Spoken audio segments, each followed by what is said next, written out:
अध्याय 17 श्रद्धा के विभाग। अर्जुन उवाच ये शास्त्रविधिमुत्सृज्य यजन्ते श्रद्धयान्विताः तेषां निष्ठा तु का कृष्ण सत्त्वमाहो रजस्तमः एक। अर्जुन उवाच अर्जुन ने कहा, एक जो शास्त्र विधिम शास्त्रों के विधान को उत्सृज्य त्याग कर यजन्ते पूजा करते हैं, श्रद्धया पूर्ण श्रद्धा से, अन्विता युक्त, तेषाम उनकी, निष्ठा श्रद्धा, तो लेकिन, का कौन सी, कृष्ण हे कृष्ण, सत्वम सतोगुणी, अहो अथवा अन्य, रजः रजोगुणी, तमः तमोगुणी। अर्जुन ने कहा, हे कृष्ण, जो लोग शास्त्र के नियमों का पालन न करके अपनी कल्पना के अनुसार पूजा करते हैं, उनकी स्थिति कौन सी है? वे सतोगुणी हैं, रजोगुणी हैं या तमोगुणी? तात्पर्य चतुर्थ अध्याय के 39वें श्लोक में कहा गया है कि किसी विशेष प्रकार की पूजा में निष्ठावान व्यक्ति क्रमशः ज्ञान की अवस्था को प्राप्त होता है और शांति तथा संपन्नता की सर्वोच्च सिद्धावस्था तक पहुंचता है। 16वें अध्याय में यह निष्कर्ष निकलता है कि जो शास्त्रों के नियमों का पालन नहीं करता, वह असुर है और जो निष्ठापूर्वक इन नियमों का पालन करता है, वह देव है। अब यदि ऐसा निष्ठावान व्यक्ति हो, जो ऐसे कतिपय नियमों का पालन करता हो, जिनका शास्त्रों में उल्लेख न हो, तो उसकी स्थिति क्या होगी? अर्जुन के इस संदेह का स्पष्टीकरण कृष्ण द्वारा होना है। क्या वे लोग जो किसी व्यक्ति को चुनकर उस पर किसी भगवान के रूप में श्रद्धा दिखाते हैं, सतो रजो या तमोगुण में पूजा करते हैं, क्या ऐसे व्यक्तियों को जीवन की सिद्धावस्था प्राप्त हो पाती है? क्या वे वास्तविक ज्ञान प्राप्त करके उच्चतम सिद्ध अवस्था को प्राप्त हो पाते हैं? जो लोग शास्त्रों के विधि विधानों का पालन नहीं करते, किंतु जिनकी किसी पर श्रद्धा होती है और जो देवी देवताओं तथा मनुष्यों की पूजा करते हैं, क्या उन्हें सफलता प्राप्त होती है? अर्जुन इन प्रश्नों को श्री कृष्ण से पूछ रहा है। श्री भगवान उवाच त्रिविधा भवति श्रद्धा देहिना सा स्वभावजा सात्विकी राजसी चैव तामसी चेति ता शृणुदो। श्री भगवान उवाच भगवान ने कहा, त्रिविधा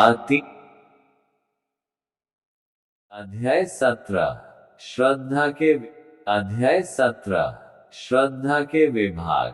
अर्जुन उवाच ये शास्त्रविधिमुत्सृज्य यजन्ते श्रद्धयान्विताः तेषां निष्ठा तु का कृष्ण सत्त्वमाहो रजस्तमः एक। अर्जुन उवाच अर्जुन ने कहा, एक जो शास्त्र विधिम शास्त्रों के विधान को उत्सृज्य त्याग कर यजन्ते पूजा करते हैं, श्रद्धया पूर्ण श्रद्धा से, अन्विता युक्त, तेषाम उनकी, निष्ठा श्रद्धा, तो लेकिन, का कौन सी, कृष्ण हे कृष्ण, सत्वम सतोगुणी, अहो अथवा अन्य, रजः रजोगुणी, तमः तमोगुणी। अर्जुन ने कहा, हे कृष्ण, जो लोग शास्त्र के नियमों का पालन न करके अपनी कल्पना के अनुसार पूजा करते हैं, उनकी स्थिति कौन सी है? वे सतोगुणी हैं, रजोगुणी हैं या तमोगुणी? तात्पर्य चतुर्थ अध्याय के 39वें श्लोक में कहा गया है कि किसी विशेष प्रकार की पूजा में निष्ठावान व्यक्ति क्रमशः ज्ञान की अवस्था को प्राप्त होता है और शांति तथा संपन्नता की सर्वोच्च सिद्धावस्था तक पहुंचता है। 16वें अध्याय में यह निष्कर्ष निकलता है कि जो शास्त्रों के नियमों का पालन नहीं करता वह असुर है, और जो निष्ठापूर्वक इन नियमों का पालन करता है वह देव है। अब यदि ऐसा निष्ठावान व्यक्ति हो जो ऐसे कतिपय नियमों का पालन करता हो जिनका शास्त्रों में उल्लेख न हो, तो उसकी स्थिति क्या होगी? अर्जुन के इस संदेह का स्पष्टीकरण कृष्ण द्वारा होना है। क्या वे लोग जो किसी व्यक्ति को चुनकर उस पर किसी भगवान के रूप में श्रद्धा दिखाते हैं, सतो रजो या तमोगुण में पूजा करते हैं, क्या ऐसे व्यक्तियों को जीवन की सिद्धावस्था प्राप्त हो पाती है? क्या वे वास्तविक ज्ञान प्राप्त करके उच्चतम सिद्ध अवस्था को प्राप्त हो पाते हैं? जो लोग शास्त्रों के विधि विधानों का पालन नहीं करते, किंतु जिनकी किसी पर श्रद्धा होती है और जो देवी देवताओं तथा मनुष्यों की पूजा करते हैं, क्या उन्हें सफलता प्राप्त होती है? अर्जुन इन प्रश्नों को श्री कृष्ण से पूछ रहा है। श्री भगवान उवाच त्रिविधा भवति श्रद्धा देहिना सा स्वभावजा सात्विकी राजसी चैव तामसी चेति ता शृणुदो।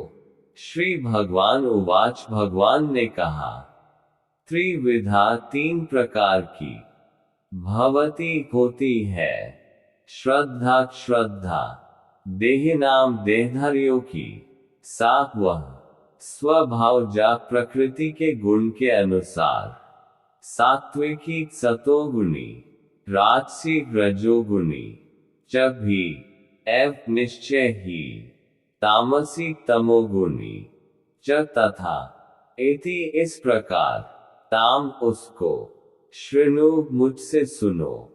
भगवान ने कहा, देहधारी जीव द्वारा अर्जित गुणों के अनुसार उसकी श्रद्धा तीन प्रकार की हो सकती है, सतोगुणी, रजोगुणी अथवा तमोगुणी। अब इसके विषय में मुझसे सुनो। तात्पर्य, जो लोग शास्त्रों के विधि विधानों को जानते हैं लेकिन आलस्य या कार्य विमुक्तावश इनका पालन नहीं करते, वे प्रकृति के गुणों द्वारा शासित होते हैं। वे अपने सतोगुणी, रजोगुणी या तमोगुणी पूर्व कर्मों के अनुसार एक विशेष प्रकार का स्वभाव प्राप्त करते हैं। विभिन्न गुणों के साथ जीव की संगति शाश्वत चलती रही है। चूंकि जीव प्रकृति के संसर्ग में रहता है, अतएव वह प्रकृति के गुणों के अनुसार ही विभिन्न प्रकार की मनोवृत्तियां अर्जित करता है। लेकिन यदि कोई प्रामाणिक गुरु की संगति करता है, तो उसकी यह मनोवृत्ति बदल सकती है। वह क्रमशः अपनी स्थिति तमोगुण से सतोगुण या रजोगुण से सतोगुण में परिवर्तित कर सकता है। कहने का तात्पर्य यह है कि प्रकृति के किसी गुण विशेष में अंधविश्वास करने से ही व्यक्ति सिद्धि प्राप्त नहीं कर सकता। उसे प्रामाणिक गुरु की संगति में रहकर बुद्धिपूर्वक बातों पर विचार करना होता है, तभी वह उच्चतर गुण की स्थिति को प्राप्त हो सकता है। सत्वानुरूपा सर्वस्य श्रद्धा भवति भारत, श्रद्धाम्योऽयं पुरुषो यो यच्छ्रद्धा सः तीन। सत्व अनुरूपा अस्तित्व के अनुसार सर्वस्य सबों की श्रद्धा निष्ठा भवति हो जाती है। भारत हे भरतपुत्र, श्रद्धा मय से युक्त अयम ये पुरुष जीवात्मा, यह जो यत जिसके होने से श्रद्धा सह इस प्रकार एव निश्चय ही सह वह। हे भरतपुत्र, विभिन्न गुणों के अंतर्गत अपने अपने अस्तित्व के अनुसार मनुष्य एक विशेष प्रकार की श्रद्धा विकसित करता है। अपने द्वारा अर्जित गुणों के अनुसार ही जीव को विशेष श्रद्धा से युक्त कहा जाता है। तात्पर्य, प्रत्येक व्यक्ति में चाहे वह जैसा भी हो, एक विशेष प्रकार की श्रद्धा पाई जाती है, लेकिन उसके द्वारा अर्जित स्वभाव के अनुसार उसकी श्रद्धा उत्तम सतोगुणी, राजस, रजोगुणी अथवा तामसी कहलाती है। इस प्रकार अपनी विशेष प्रकार की श्रद्धा के अनुसार ही वह कतिपय लोगों से संगति करता है। अब वास्तविक तथ्य तो यह है कि जैसा 15वें अध्याय में कहा गया है, प्रत्येक जीव परमेश्वर का अंश है, अतएव वह मूलतः इन समस्त गुणों से परे होता है। लेकिन जब वह भगवान के साथ अपने संबंध को भूल जाता है और बद्ध जीवन में भौतिक प्रकृति के संसर्ग में आता है, तो वह विभिन्न प्रकार की प्रकृति के साथ संगति करके अपना स्थान बनाता है। इस प्रकार से प्राप्त कृत्रिम श्रद्धा तथा अस्तित्व मात्र भौतिक होते हैं।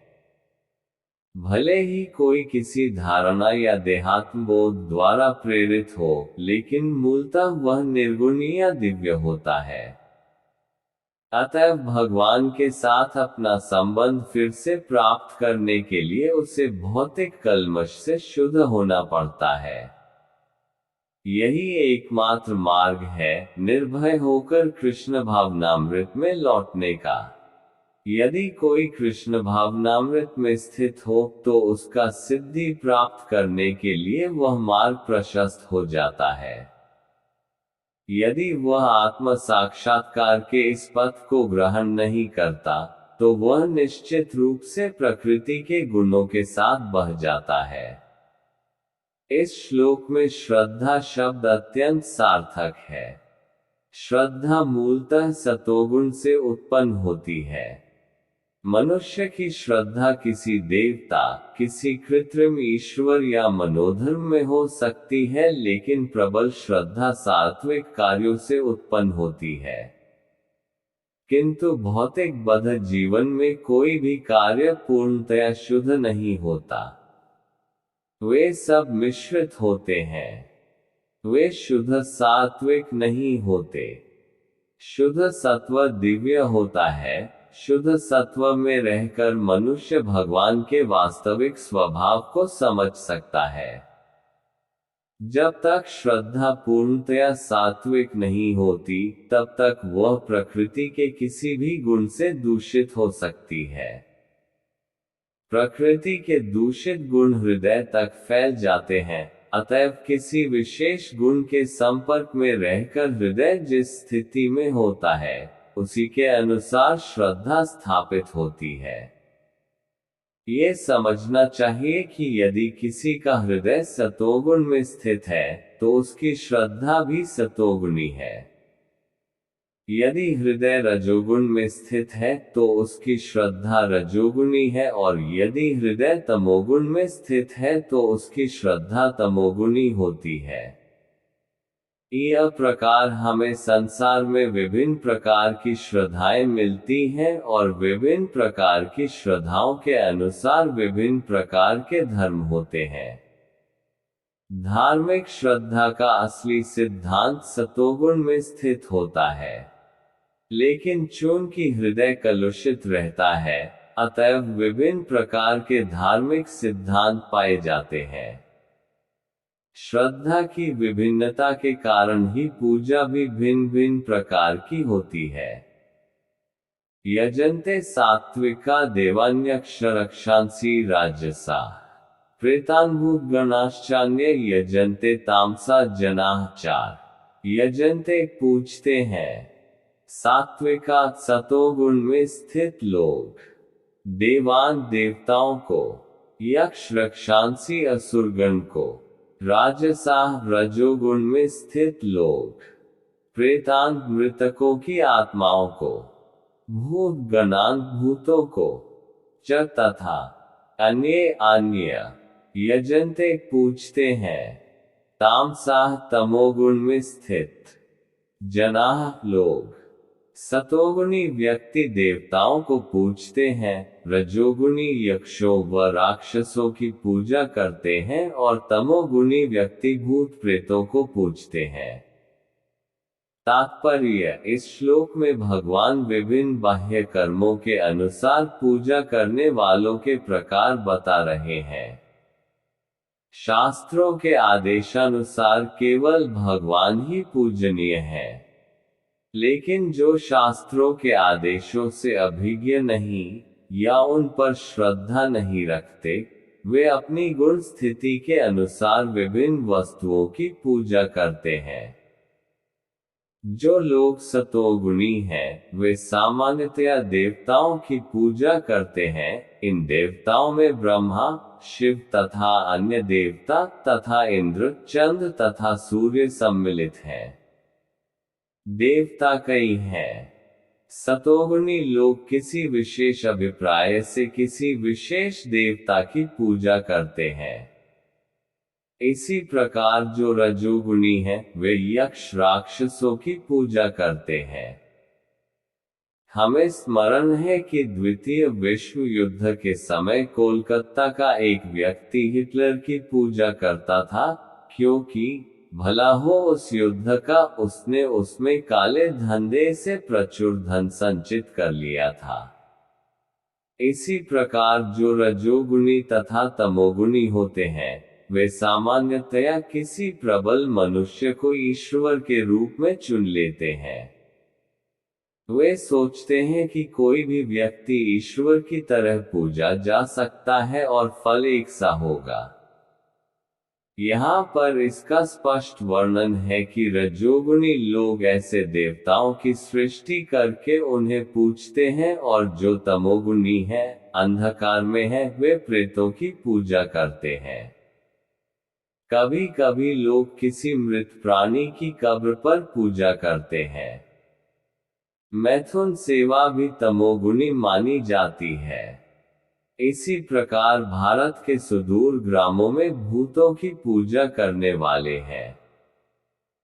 हमने देखा है कि भारत में निम्न जाति के लोग कभी कभी जंगल में जाते हैं, और यदि उन्हें इसका पता चलता है कि कोई भूत किसी वृक्ष पर रहता है, तो वे उस वृक्ष की पूजा करते हैं और बलि चढ़ाते हैं।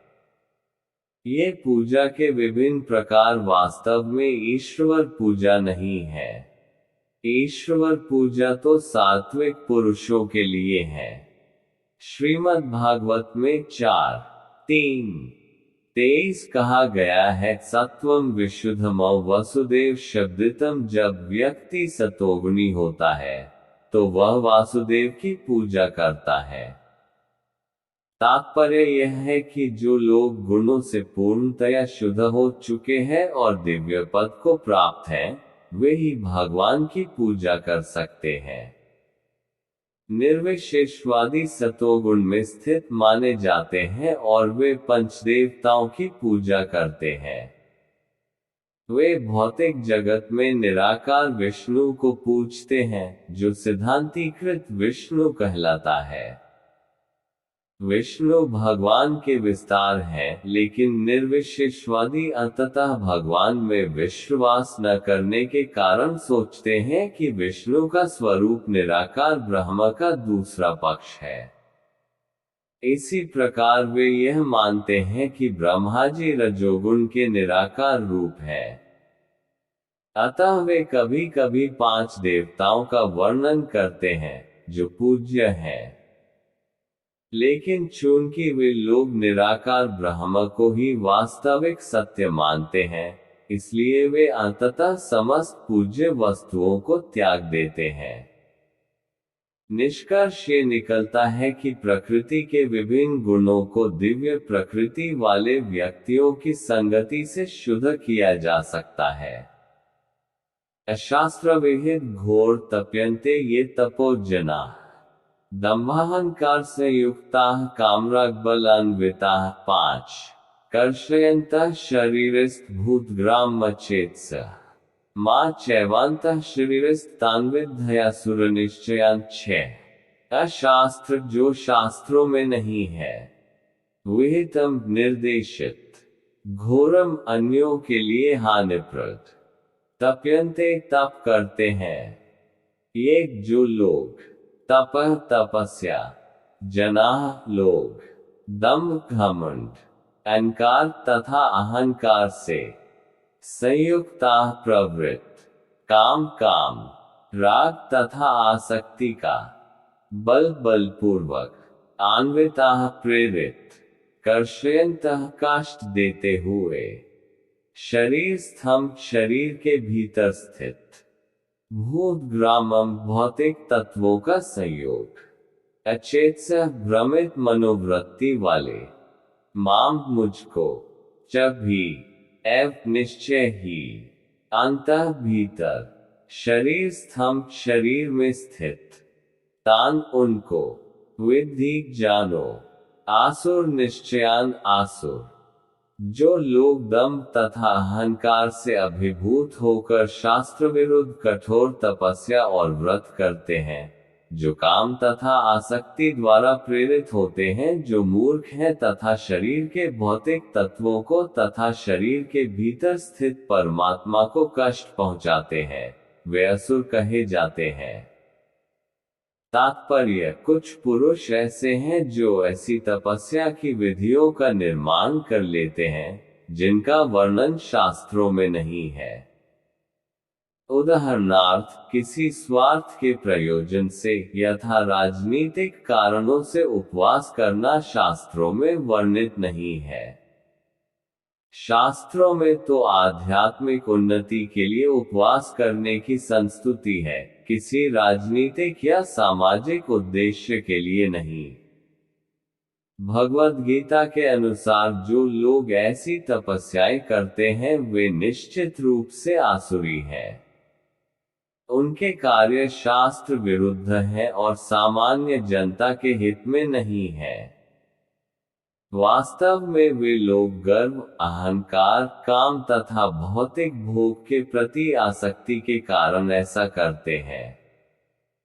ऐसे कार्यों से न केवल शरीर के उन तत्वों को विक्षोभ होता है जिनसे शरीर बना है, अपितु शरीर के भीतर निवास कर रहे परमात्मा को भी कष्ट पहुंचता है। ऐसे अवैध उपवास से या किसी राजनीतिक उद्देश्य से की गई तपस्या आदि से निश्चय ही अन्य लोगों की शांति भंग होती है। उनका उल्लेख वैदिक साहित्य में नहीं है। आसुरी व्यक्ति सोचता है कि इस विधि से वह अपने शत्रु या विपक्षियों को अपनी इच्छा पूरी करने के लिए बाध्य कर सकता है, लेकिन कभी कभी ऐसे उपवास से व्यक्ति की मृत्यु भी हो जाती है। ये कार्य भगवान द्वारा अनुमत नहीं है। वे कहते हैं कि जो इन कार्यों में प्रवृत्त होते हैं वे असुर हैं। ऐसे प्रदर्शन भगवान के अपमान स्वरूप हैं, क्योंकि इन्हें वैदिक शास्त्रों के आदेशों के उल्लंघन करके किया जाता है। इस प्रसंग में अचेतसा शब्द महत्वपूर्ण है। सामान्य मानसिक स्थिति वाले पुरुषों को शास्त्रों के आदेशों का पालन करना चाहिए। जो ऐसी स्थिति में नहीं है वे शास्त्रों की अपेक्षा तथा अवज्ञा करते हैं और तपस्या की अपनी विधि निर्मित कर लेते हैं। मनुष्य को सदैव आसुरी लोगों की चरम परिणति को स्मरण करना चाहिए, जैसा कि पिछले अध्याय में वर्णन किया गया है। भगवान ऐसे लोगों को आसुरी व्यक्तियों के यहाँ जन्म लेने के लिए बाध्य करते हैं। फलस्वरूप वे भगवान के साथ अपने संबंध को जाने बिना जन्म जन्मांतर आसुरी जीवन में रहते हैं। किंतु यदि ऐसे व्यक्ति इतने भाग्यशाली हुए कि कोई गुरु उनका मार्गदर्शन करके उन्हें वैदिक ज्ञान के मार्ग पर ले जा सके, तो वे इस भवबंधन से छूटकर अंततोगत्वा परमगति को प्राप्त होते हैं।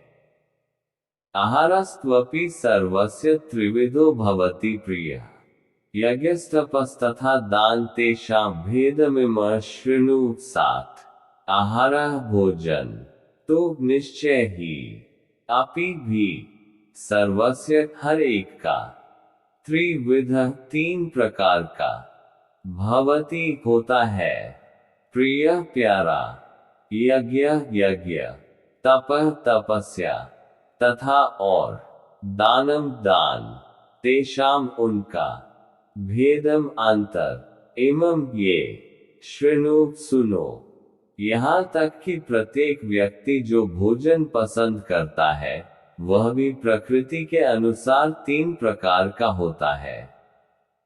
यही बात यज्ञ, तपस्या तथा दान के लिए भी सत्य है। अब उनके भेदों के विषय में सुनो। तात्पर्य, प्रकृति के भिन्न भिन्न गुणों के अनुसार भोजन, यज्ञ, तपस्या और दान में भेद होते हैं। वे सब एक से नहीं होते। जो लोग ये समझ सकते हैं कि किस गुण में क्या क्या करना चाहिए, वे वास्तव में बुद्धिमान हैं। जो लोग सभी प्रकार के यज्ञ, भोजन या दान को एक सा मानकर उनमें अंतर नहीं कर पाते, वे अज्ञानी हैं। ऐसे भी प्रचारक लोग हैं जो ये कहते हैं कि मनुष्य जो चाहे वह कर सकता है और सिद्धि प्राप्त कर सकता है। लेकिन ये मूर्ख मार्गदर्शक शास्त्रों के आदेशानुसार कार्य नहीं करते। ये अपनी विधियां बनाते हैं और सामान्य जनता को भ्रांत करते रहते हैं।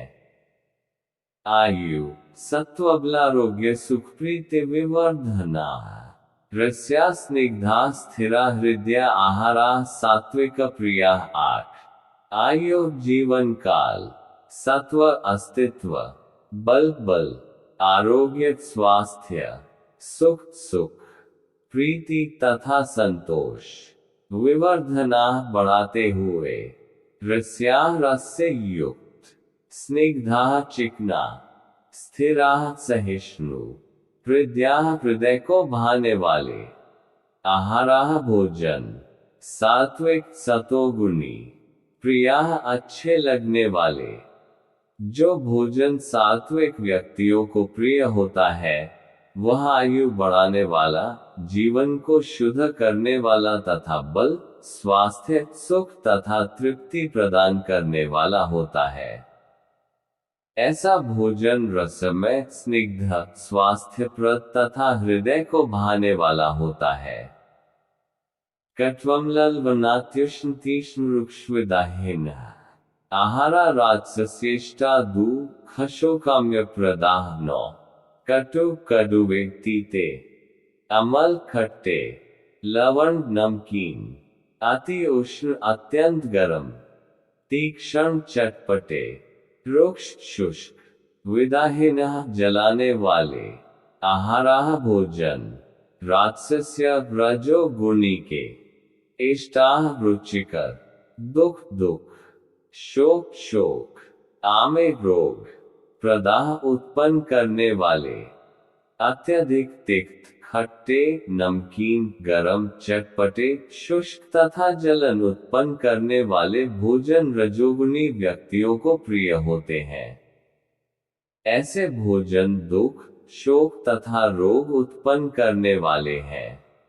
यातयाम गतरसम पूति पर्युषित चयत, उच्छिष्टम्पि चामेध्यम भोजन तामस प्रियम। 10 यातयामम भोजन करने से 3 घंटे पूर्व पकाया गया, गत रसम स्वाद रहित, पूति दुर्गंधयुक्त, पर्युषितम बिगड़ा हुआ, च भी, यत जो, उच्छिष्टम अन्यों का जूठन, अपि भी, च तथा, अमेध्यम अस्पृश्य, भोजनम भोजन, तामस तमोगुणी को, प्रियम प्रिय, खाने से 3 घंटे पूर्व पकाया गया, स्वादहीन, वियोजित एवं सड़ा, जूठा तथा अस्पृश्य वस्तुओं से युक्त भोजन उन लोगों को प्रिय होता है जो तामसी होते हैं।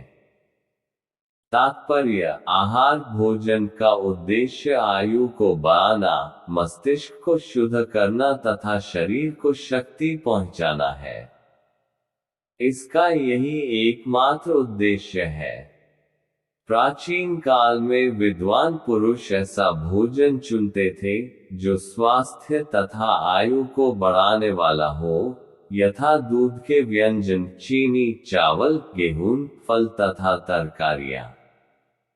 ये भोजन सतोगुणी व्यक्तियों को अत्यंत प्रिय होते हैं। अन्य कुछ पदार्थ जैसे भुना मक्का तथा गुड़ स्वयं रुचिकर न होते हुए भी दूध या अन्य पदार्थों के साथ मिलने पर स्वादिष्ट हो जाते हैं, तब वे सात्विक हो जाते हैं। ये सारे भोजन स्वभाव से ही शुद्ध हैं। ये मांस तथा मदिरा जैसे अस्पृश्य पदार्थों से सर्वथा भिन्न है। 8वें श्लोक में जिन स्निग्ध चिकने पदार्थों का उल्लेख है, उनका पशु वध से प्राप्त चर्बी से कोई नाता नहीं होता। ये पशु चर्बी वसा दुग्ध के रूप में उपलब्ध है, जो समस्त भोजनों में परम चमत्कारी है। दुग्ध, मक्खन, पनीर तथा अन्य पदार्थों से जो पशु चर्बी मिलती है, उससे निर्दोष पशुओं के मारे जाने का प्रश्न नहीं उठता। ये केवल पाश्विक मनोवृत्ति है, जिसके कारण पशुवध चल रहा है। आवश्यक चर्बी प्राप्त करने की सुसंस्कृत विधि दूध से है। पशुवध तो अमानवीय है। मटर, दाल, दलिया आदि से प्रचुर मात्रा में प्रोटीन उपलब्ध होता है। जो राजस भोजन कटु, बहुत लवणीय या अत्यधिक गर्म चरपरा होता है, वह आमाशय की श्लेष्मा को घटाकर रोग उत्पन्न करता है। तामसी भोजन अनिर्वायतः वासी होता है। खाने के 3 घंटे पूर्व बना कोई भी भोजन भगवान को अर्पित प्रसादम को छोड़कर तामसी माना जाता है। बिगड़ने के कारण उससे दुर्गंध आती है, जिससे तामसी लोग प्रायः आकृष्ट होते हैं, किंतु सात्विक पुरुष उससे मुख मोड़ लेते हैं। उच्छिष्ट जूठा भोजन उसी अवस्था में किया जा सकता है जब वह उस भोजन का एक अंश हो जो भगवान को अर्पित किया जा चुका हो, या कोई साधु पुरुष विशेष रूप से गुरु द्वारा ग्रहण किया जा चुका हो। अन्यथा ऐसा जूठा भोजन तामसी होता है और वह संदूषण या रोग को बढ़ाने वाला होता है। यद्यपि ऐसा भोजन तामसी लोगों को स्वादिष्ट लगता है, लेकिन सतोगुणी उसे न तो छूना पसंद करते हैं, न खाना। सर्वोत्तम भोजन तो भगवान को समर्पित भोजन का उच्छिष्ट है। भगवद गीता में परमेश्वर कहते हैं कि तरकारियां, आटे या दूध की बनी वस्तुएं भक्तिपूर्वक भेंट किए जाने पर स्वीकार करते हैं। पत्रम पुष्पम फलतोयम। निस्संदेह भक्ति तथा प्रेम ही प्रमुख वस्तुएं हैं, जिन्हें भगवान स्वीकार करते हैं। लेकिन इसका भी उल्लेख है कि प्रसादम को एक विशेष विधि से बनाया जाए। कोई भी भोजन जो शास्त्रीय ढंग से तैयार किया जाता है और भगवान को अर्पित किया जाता है, ग्रहण किया जा सकता है, भले ही वह कितने ही घंटे पूर्व तैयार हुआ हो, क्योंकि ऐसा भोजन दिव्य होता है। अतएव भोजन को रोगाणुधारक, खाद्य तथा सभी मनुष्यों के लिए रुचिकर बनाने के लिए सर्वप्रथम भगवान को अर्पित करना चाहिए। अफलाकांक्षिभिर्यज्ञो विधिदिष्टो य इज्जते यष्ट्वमेवेति मनः समाधाय स सात्विकः 11। अफल आकांक्षिभिः, फल की इच्छा से रहित। यज्ञ विधिदिष्ट, शास्त्रों के निर्देशानुसार। यह जो इज्जते संपन्न किया जाता है, यष्ट्व्यम संपन्न किया जाना चाहिए, एव निश्चय ही, इति इस प्रकार, मनः मन में, समाधाय स्थिर करके, सह वह, सात्विक सतोगुणी, यज्ञों में वही यज्ञ सात्विक होता है जो शास्त्र के निर्देशानुसार कर्तव्य समझकर उन लोगों के द्वारा किया जाता है जो फल की इच्छा नहीं करते। तात्पर्य, सामान्यतया यज्ञ किसी प्रयोजन से किया जाता है, लेकिन यहाँ पर ये बताया जाता है कि यज्ञ बिना किसी इच्छा के संपन्न किया जाना चाहिए। इसे कर्तव्य समझकर किया जाना चाहिए। उदाहरणार्थ, मंदिरों या गिरजाघरों में मनाए जाने वाले अनुष्ठान सामान्यतया भौतिक लाभ को दृष्टि में रखकर किए जाते हैं, लेकिन वह सतोगुण में नहीं है। मनुष्य को चाहिए कि वह कर्तव्य मानकर मंदिर या गिरजाघर में जाए, भगवान को नमस्कार करे और फूल और प्रसाद चढ़ाए। प्रत्येक व्यक्ति सोचता है कि ईश्वर की पूजा करने के लिए मंदिर जाना व्यर्थ है, लेकिन शास्त्रों में आर्थिक लाभ के लिए पूजा करने का आदेश नहीं है। मनुष्य को चाहिए कि केवल अर्चविग्रह को नमस्कार करने जाए।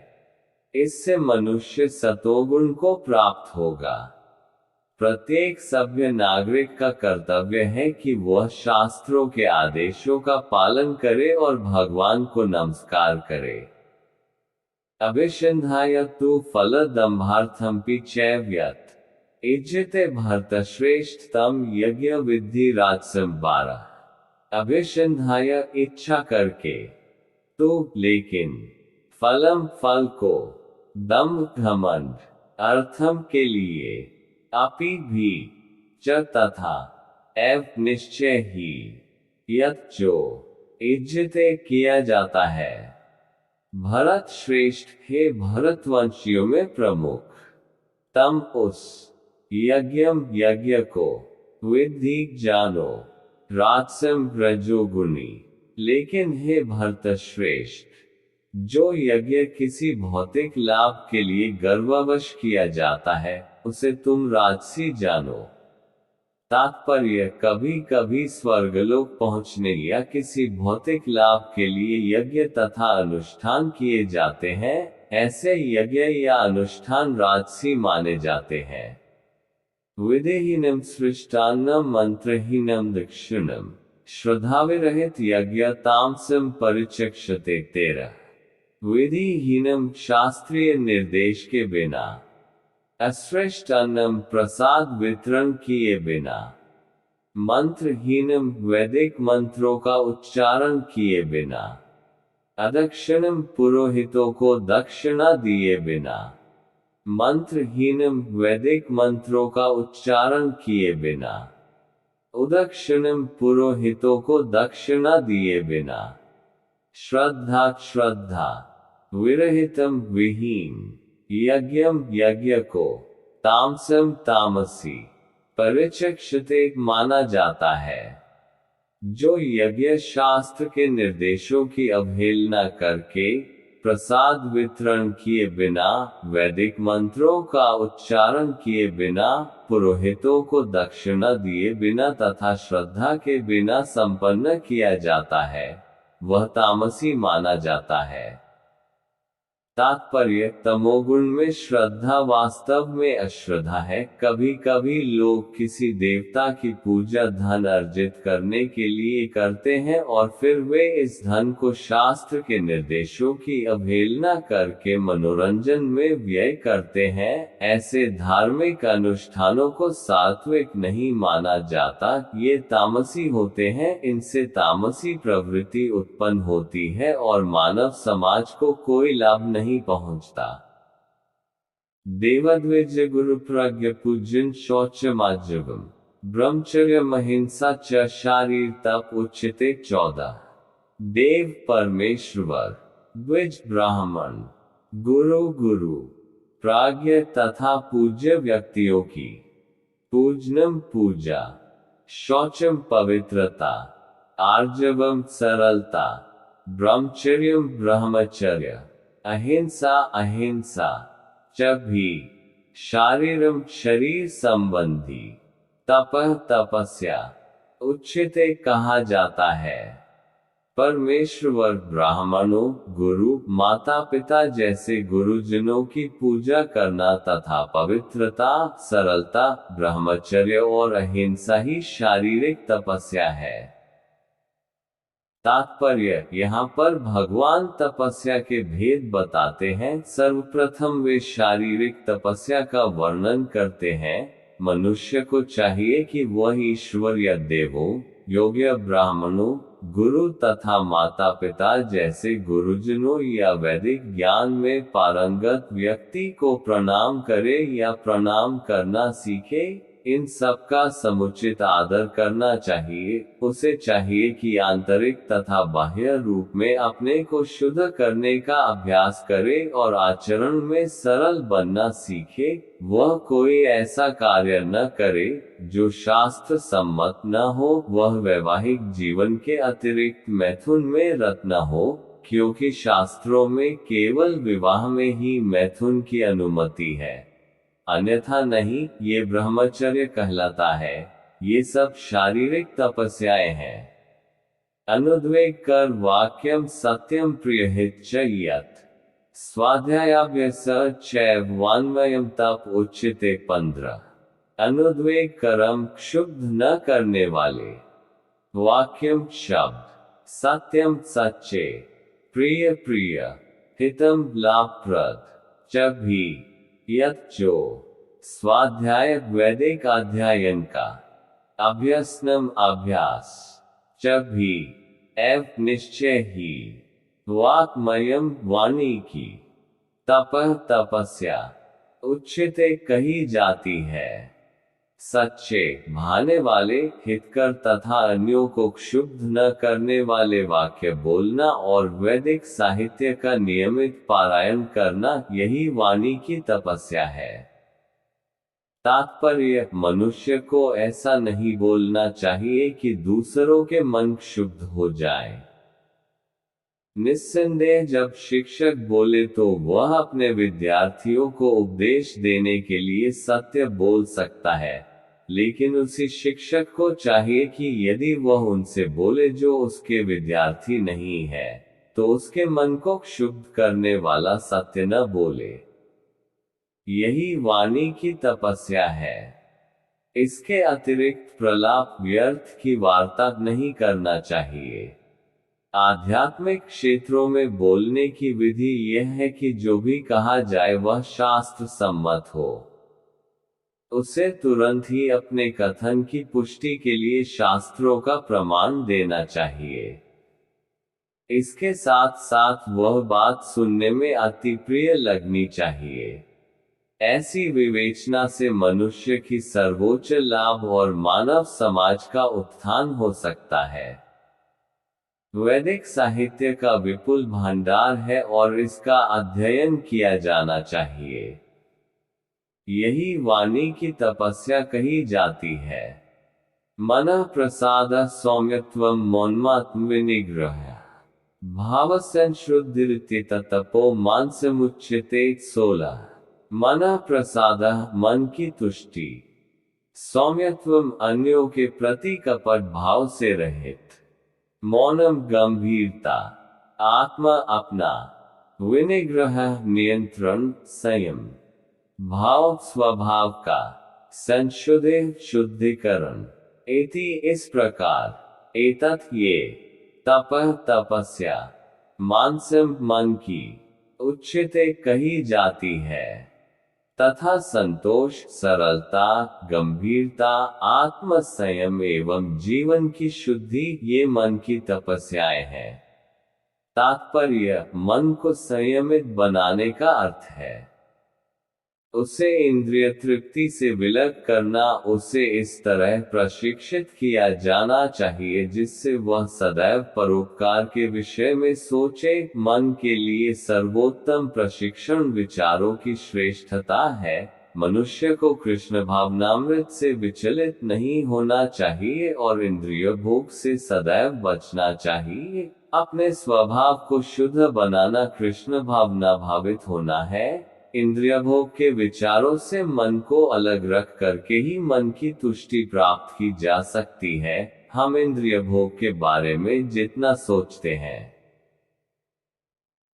उतना ही मन अतृप्त होता जाता है। इस वर्तमान युग में हम मन को व्यर्थ ही अनेक प्रकार के इंद्रिय तृप्ति के साधनों में लगाए रखते हैं, जिससे मन संतुष्ट नहीं हो पाता। अतएव सर्वश्रेष्ठ विधि यही है कि मन को वैदिक साहित्य की ओर मोड़ा जाए, क्योंकि यह संतोष प्रदान करने वाली कहानियों से भरा है। यथा पुराण तथा महाभारत। कोई भी इस ज्ञान का लाभ उठाकर शुद्ध हो सकता है। मन को छल कपट से मुक्त होना चाहिए और मनुष्य को सबके कल्याण हित के विषय में सोचना चाहिए। मौन गंभीरता का अर्थ है कि मनुष्य निरंतर आत्म साक्षात्कार के विषय में सोचता रहे। कृष्ण भावना भावित व्यक्ति पूर्ण मौन इस दृष्टि से धारण किए रहता है। मन निग्रह का अर्थ है मन को इंद्रिय भोग से पृथक करना। मनुष्य को अपने व्यवहार में निष्कपट होना चाहिए और इस तरह उसे अपने जीवन भाव को शुद्ध बनाना चाहिए। ये सब गुण मन की तपस्या के अंतर्गत आते हैं। श्रद्धया परया तप्तम तपस्तत्रिविध नरः अफलाकांक्षभिर्युक्ते सात्विकम परिचक्षते सत्र। श्रद्धया श्रद्धा समेत परया दिव्य तप्तम किया गया। तपः तप तत्व त्रिविधम तीन प्रकार के नरः मनुष्यों द्वारा अफल आकांक्षिभिः फल की इच्छा न करने वाले युक्ते प्रवृत्त सात्विकम सतोगुण में परिचक्षते कहा जाता है। भौतिक लाभ की इच्छा न करने वाले तथा केवल परमेश्वर में प्रवृत्त मनुष्यों द्वारा दिव्य श्रद्धा से संपन्न ये तीन प्रकार की तपस्या सात्विक तपस्या कहलाती है। सत्कारमान पूजार्थ तपो दम्भं चैव्यत् क्रियते तदेव प्रोक्तम राजसम चल्म ध्रुवम 18। सत्कार आदर मान सम्मान पूजा तथा पूजा अर्थम के लिए तपः तपस्या दम्भन घमंड से च भी एव निश्चय ही यत जो क्रियते किया जाता है तत्व इस संसार में प्रोक्तम कहा जाता है। राजसम रजोगुणी चलम चलायमान अध्रुवम क्षणिक जो तपस्या दम्भपूर्वक तथा सम्मान सत्कार एवं पूजा कराने के लिए संपन्न की जाती है वह राजसी रजोगुणी कहलाती है। यह न तो स्थायी होती है न शाश्वत। तात्पर्य कभी कभी तपस्या इसलिए की जाती है कि लोग आकर्षित हों तथा उनसे सत्कार सम्मान तथा पूजा मिल सके। रजोगुणी लोग अपने अधीनस्थों से पूजा करवाते हैं और उनसे चरण धुलवाकर धन चढ़वाते हैं। तपस्या करने के बहाने ऐसे कृत्रिम आयोजन राजसी माने जाते हैं। इनके फल क्षणिक होते हैं, वे कुछ समय तक रहते हैं, वे कभी स्थायी नहीं होते। मुग्राह्यनात्मनो यत्पीड्या क्रियते तपः परस्योत्सादनार्थ वा तत्तामसमुदाहृतम् 19। मूर्ख ग्राह्यन प्रयत्न से आत्मनः अपने ही यत जो पीड्या उत्पीड़न द्वारा क्रियते की जाती है तपः तपस्या परस्य अन्यों की उत्सादन अर्थम विनाश करने के लिए वा अथवा तत्व तामसम तमोगुणी उदाहृतम कही जाती है। मूर्खतावश आत्मा उत्पीड़न के लिए या अन्यों को विनष्ट करने या हानि पहुंचाने के लिए जो तपस्या की जाती है वह तामसी कहलाती है। तात्पर्य मूर्खतापूर्ण तपस्या के ऐसे अनेक दृष्टांत हैं, जैसे कि हिरण्यकशिपु जैसे असुरों ने अमर बनने तथा देवताओं का वध करने के लिए कठिन तप किए। उसने ब्रह्मा से ऐसी ही वस्तुएं मांगी थी, लेकिन अंत में वह भगवान द्वारा मारा गया। किसी असंभव वस्तु के लिए तपस्या करना निश्चय ही तामसी तपस्या है। दातव्यमिति यद्दान दीयतेनुपकारिणे देशे काले च पात्रे च तद्दान सात्विकम स्मृतम 20। दातव्यम देने योग्य इति इस प्रकार यत् जो दानम दान दीयते दिया जाता है, अनुपकारिणे प्रत्युपकार की भावना के बिना, देशे उचित स्थान में, काले उचित समय में, जब भी पात्रे उपयुक्त व्यक्ति को, च तथा तत्व दानम दान, सत्विकम सतोगुणी सात्विक, स्मृतम माना जाता है, जो दान कर्तव्य समझकर किसी प्रत्युपकार की आशा के बिना समुचित काल तथा स्थान में और योग्य व्यक्ति को दिया जाता है, वह सात्विक माना जाता है। तात्पर्य, वैदिक साहित्य में ऐसे व्यक्ति को दान देने की संस्तुति है जो आध्यात्मिक कार्यों में लगा हो। अविचार पूर्ण ढंग से दान देने की संस्तुति नहीं है। आध्यात्मिक सिद्धि को सदैव ध्यान में रखा जाता है। अतएव किसी तीर्थ स्थान में सूर्य या चंद्र ग्रहण के समय मासांत में या योग्य ब्राह्मण अथवा वैष्णव भक्त को या मंदिर में दान देने की संस्तुति है। बदले में किसी प्रकार की प्राप्ति की अभिलाषा न रखते हुए ऐसे दान किए जाने चाहिए। कभी कभी निर्धन को दान करुणावश दिया जाता है, लेकिन यदि निर्धन दान देने योग्य पात्र नहीं होता तो उससे आध्यात्मिक प्रगति नहीं होती। दूसरे शब्दों में, वैदिक साहित्य में अविचार पूर्ण दान की संस्तुति नहीं है। यत्तु प्रत्युपकारार्थ फलमुद्दिश्य व पुनः दीयते च परिक्लिष्टम तद्दान राजसम स्मृतम 21। यत् जो तो लेकिन प्रति उपकार अर्थम बदले में पाने के उद्देश्य से, फलम फल को, उद्देश्य इच्छा करके, व अथवा पुनः फिर दीयते दिया जाता है, जब भी परिक्लिष्टम पश्चाताप के साथ, तत् उस दानम दान को, राजसम रजोगुणी, स्मृतम माना जाता है।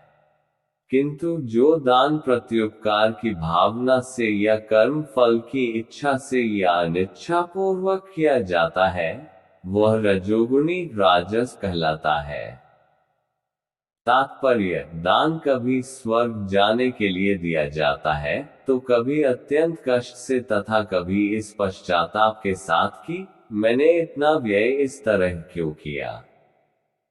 कभी कभी अपने वरिष्ठ जनों के दबाव में आकर भी दान दिया जाता है। ऐसे दान रजोगुण में दिए गए माने जाते हैं।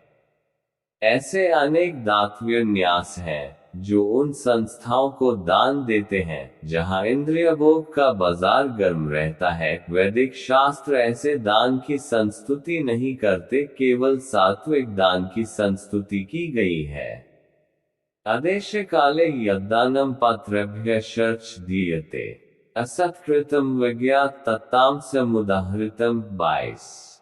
आदेश अशुद्ध स्थान, काले तथा अशुद्ध समय में, यत् जो दानम दान, अपात्रेभ्यः अयोग्य व्यक्तियों को, जब भी दीयते दिया जाता है, असत्कृतम सम्मान के बिना, अवज्ञातम समुचित ध्यान दिए बिना, तत्व तामसम तमोगुणी उदाहृताम कहा जाता है। तथा जो दान किसी अपवित्र स्थान में अनुचित समय में किसी अयोग्य व्यक्ति को या बिना समुचित ध्यान तथा आदर से दिया जाता है, वह तामसी कहलाता है। तात्पर्य, यहाँ पर मद्यपान तथा द्यूत क्रीड़ा में व्यसनी के लिए दान देने को प्रोत्साहन नहीं दिया गया। ऐसा दान तामसी है। ऐसा दान लाभदायक नहीं होता, वरन इससे पापी पुरुषों को प्रोत्साहन मिलता है। इसी प्रकार यदि बिना सम्मान तथा ध्यान दिए किसी उपयुक्त व्यक्ति को दान दिया जाए, तो वह भी तामसी है। ओम तत्सदिति निर्देशो ब्रह्मणस्त्रिविधः स्मृतः ब्राह्मणास्तेन वेदाशर्च यज्ञाशर्च विहिता पुरा 23। ओम परम का सूचक तत्व सत शास्त्रवत इति इस प्रकार निर्देश संकेत ब्राह्मण ब्रह्म का त्रिविध 3 प्रकार का स्मृतः माना जाता है।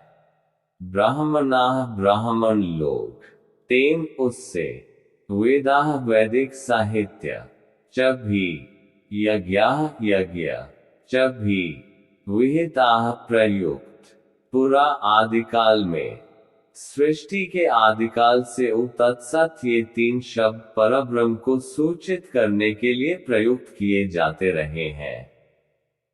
ये तीनों सांकेतिक अभिव्यक्तियां ब्राह्मणों द्वारा वैदिक मंत्रों का उच्चारण करते समय तथा ब्रह्म को संतुष्ट करने के लिए यज्ञों के समय प्रयुक्त होती थी। तात्पर्य, ये बताया जा चुका है कि तपस्या, यज्ञ, दान तथा भोजन के 3 भेद हैं, सात्विक, राजस तथा तामस। लेकिन चाहे ये उत्तम हो, मध्यम हो या निम्न हो, ये सभी बद्ध तथा भौतिक गुणों से कलुषित हैं। किंतु जब ये ब्रह्म ओम तत्सत को लक्ष्य करके किए जाते हैं तो आध्यात्मिक उन्नति के साधन बन जाते हैं। शास्त्रों में ऐसे लक्ष्य का संकेत हुआ है। ओम तत्सत ये 3 शब्द विशेष रूप में परम सत्य भगवान के सूचक हैं। वैदिक मंत्रों में ओम शब्द सदैव रहता है। जो व्यक्ति शास्त्रों के विधानों के अनुसार कर्म नहीं करता, उसे परब्रह्म की प्राप्ति नहीं होती। भले ही उसे क्षणिक फल प्राप्त हो जाए, लेकिन उसे चरमगति प्राप्त नहीं हो पाती। तात्पर्य यह है कि दान, यज्ञ तथा तप को सतोगुण में रहकर करना चाहिए। रजो या तमोगुण में संपन्न करने पर ये निश्चित रूप से निम्न कोटि के होते हैं। ओम तत्सत शब्दों का उच्चारण परमेश्वर के पवित्र नाम के साथ किया जाता है, उदाहरणार्थ ओम तद्विष्णु। जब भी किसी वैदिक मंत्र का या परमेश्वर का नाम लिया जाता है, तो उसके साथ ओम जोड़ दिया जाता है। ये वैदिक साहित्य का सूचक है।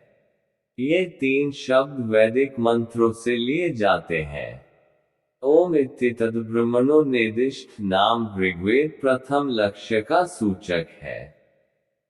फिर तत्त्वमसि छांदोग्य उपनिषद 6-8-7 दूसरे लक्ष्य का सूचक है, तथा सदैव सौम्य छांदोग्य उपनिषद 6-2-1 तृतीय लक्ष्य का सूचक है। ये तीनों मिलकर ओम तत्सत हो जाते हैं। आदिकाल में जब प्रथम जीवात्मा ब्रह्मा ने यज्ञ किए, तो उन्होंने इन तीनों शब्दों के द्वारा भगवान को लक्षित किया था। अतएव गुरु परंपरा द्वारा उसी सिद्धांत का पालन किया जाता रहा है। अतः इस मंत्र का अत्यधिक महत्व है। अतएव भगवद गीता के अनुसार कोई भी कार्य ओम तत्सत के लिए, अर्थात भगवान के लिए, किया जाना चाहिए। जब कोई इन तीनों शब्दों के द्वारा तप, दान तथा यज्ञ संपन्न करता है, तो वह कृष्ण भावनामृत में कार्य करता है। कृष्ण भावनामृत दिव्य कार्यों का वैज्ञानिक कार्यान्वयन है, जिससे मनुष्य भगवद्धाम वापस जा सके। ऐसी दिव्य विधि से कर्म करने में शक्ति का क्षय नहीं होता। तस्माद् ओम इत्युदाहृत्य यज्ञदान तपः क्रिया प्रवर्तन्ते विधानोक्ता सततम ब्रह्मादिनां 24। तस्मात् अतएव ओम से प्रारंभ करके, इति इस प्रकार, उदाहृत्य संकेत करके, यज्ञ यज्ञ, दान दान, तपः तथा तप की, क्रिया क्रियाएं, प्रवर्तन्ते प्रारंभ होती है, विधान उक्ता शास्त्रीय विधान के अनुसार, सततम सदैव, ब्रह्मवादिनाम अध्यात्मवादियों या योगियों की। अतएव योगीजन ब्रह्म की प्राप्ति के लिए शास्त्रीय विधि के अनुसार यज्ञ, दान तथा तप की समस्त क्रियाओं का शुभारंभ सदैव ओम से करते हैं। तात्पर्य: ओम तद विष्णु परमं पदम ऋग्वेद 1:22। विष्णु के चरण कमल परम भक्ति के आश्रय हैं। भगवान के लिए संपन्न हर एक क्रिया सारे कार्य क्षेत्र की सिद्धि निश्चित कर देती है। तदित्यन्विष्यन्धाय फल यज्ञतपः क्रिया दान क्रियाशर्च विविधा क्रियन्ते मोक्षकांक्षिभिः 25। तत्व इति इस प्रकार, अन्विष्यन्धाय बिना इच्छा किए, फलम फल, यज्ञ यज्ञ, तपः तथा तप की, क्रिया क्रियाएं, दान दान की, च भी, विविधा विभिन्न, क्रियन्ते की जाती है, मोक्ष कांक्षिभिः मोक्ष चाहने वालों के द्वारा। मनुष्य को चाहिए कि कर्मफल की इच्छा किए बिना विविध प्रकार के यज्ञ, तप तथा दान को तत् शब्द कहकर संपन्न करे। ऐसी दिव्य क्रियाओं का उद्देश्य भव बंधन से मुक्त होना है। तात्पर्य: आध्यात्मिक पद तक उठने के लिए मनुष्य को चाहिए कि किसी लाभ के निमित्त कर्म न करे। सारे कार्य भगवान के परम धाम वापस जाने के उद्देश्य से किए जाएं, जो चरम उपलब्धि है। सद्भावे साधुभावे च सदित्येतत् प्रयुज्यते प्रशस्ते कर्मणि तथा सच्छब्द पार्थ युज्यते 26।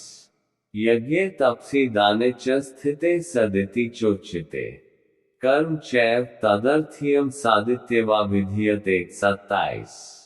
सद्भाविक ब्रह्म के स्वभाव के अर्थ में, साधु भाविक भक्त के स्वभाव के अर्थ में, च भी, सत सत शब्द, इति इस प्रकार, एतत् ये, प्रयुज्यते प्रयुक्त किया जाता है, प्रशस्ते प्रमाणिक, कर्माणि कर्मों में, तथा भी, सत शब्द,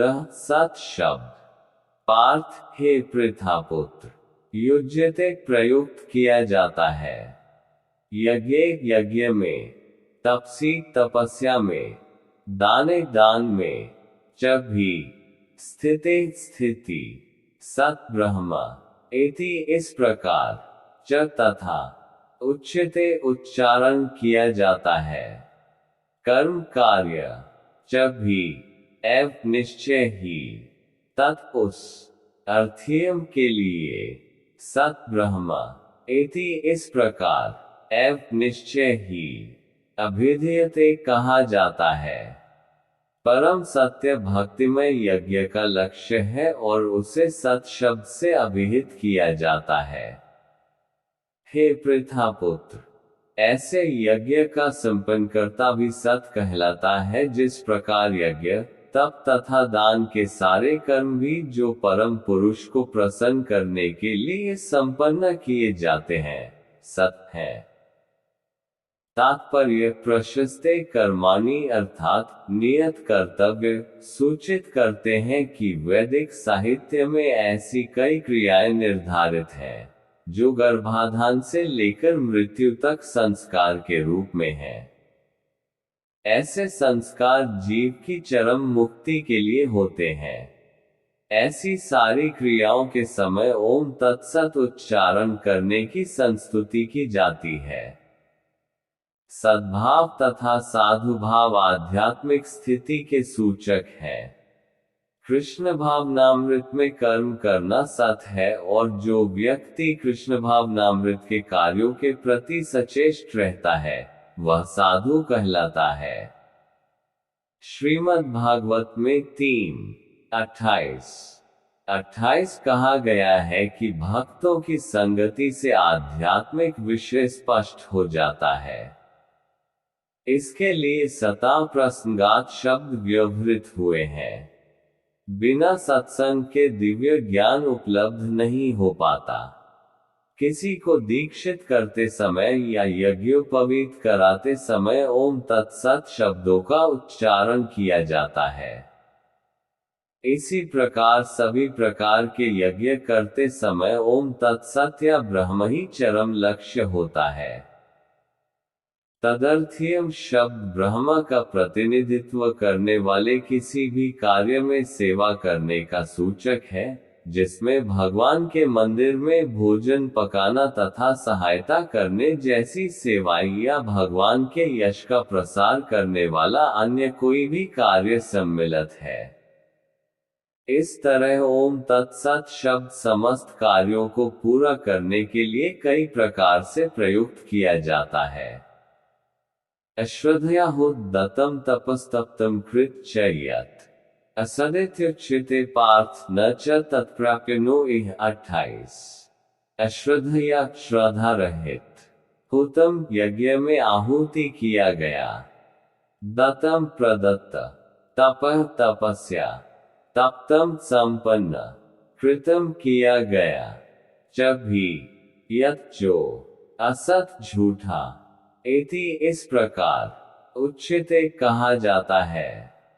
पार्थ, हे पृथापुत्र, न कभी नहीं, च भी, तत्व, प्रेत्य मरकर, न ओ न तो, इस जीवन में, हे पार्थ, श्रद्धा के बिना यज्ञ, दान या तप के रूप में जो भी किया जाता है, वह नश्वर है।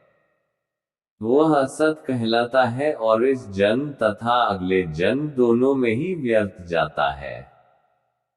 तात्पर्य, चाहे यज्ञ हो, दान हो या तप हो, बिना आध्यात्मिक लक्ष्य के व्यर्थ रहता है। अतएव इस श्लोक में ये घोषित किया गया है कि ऐसे कार्य कुत्सित हैं। प्रत्येक कार्य कृष्ण भावनामृत में रहकर ब्रह्म के लिए किया जाना चाहिए। संपूर्ण वैदिक साहित्य में भगवान में श्रद्धा की संस्तुति की गई है। ऐसी श्रद्धा तथा समुचित मार्गदर्शन के बिना कोई फल नहीं मिल सकता। समस्त वैदिक आदेशों के पालन का चरम लक्ष्य कृष्ण को जानना है। इस सिद्धांत का पालन किए बिना कोई सफल नहीं हो सकता। इसीलिए सर्वश्रेष्ठ मार्ग यही है कि मनुष्य प्रारंभ से ही किसी प्रामाणिक गुरु के मार्गदर्शन में कृष्ण भावनामृत में कार्य करे। सब प्रकार से सफल होने का यही मार्ग है। बद्ध अवस्था में लोग देवताओं, भूतों या कुबेर जैसे यक्षों की पूजा के प्रति आकृष्ट होते हैं। यद्यपि सतोगुण रजोगुण तथा तमोगुण से श्रेष्ठ है, लेकिन जो व्यक्ति कृष्ण भावनामृत को ग्रहण करता है, वह प्रकृति के इन तीनों गुणों को पार कर जाता है।